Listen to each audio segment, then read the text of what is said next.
सुनसान रास्ता गड़ी चली पुलिस गाड़ी गाड़ी रे थिला गैंगस्टर हाइदर कड़ा पुलिस बल कटक रु बारिपदा को कड़न करी शिफ्ट करा जाउथिला गैंगस्टर हाइदर को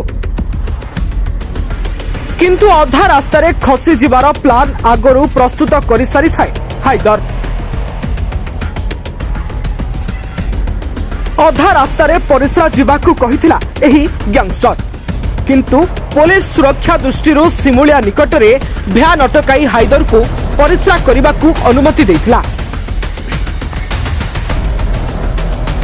सेतेबेलर समय थिला ठीक 3:20 सेपटे हाइदर किंतु परिस्रा बाहाना रे रचिथिला खसी जीवार बड़ षड़यंत्र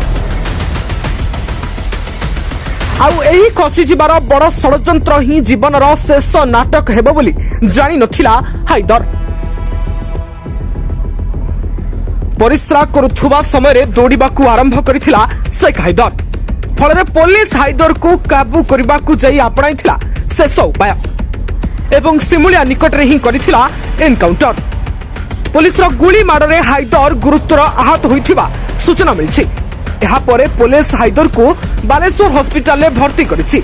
वर्तमान ताहार चिकित्सा जारी रहिथिबा बेले हाइदर मृत्यु घटिथिबा नै सूचना मिलुछि। ब्यूरो रिपोर्ट खबर टुडे।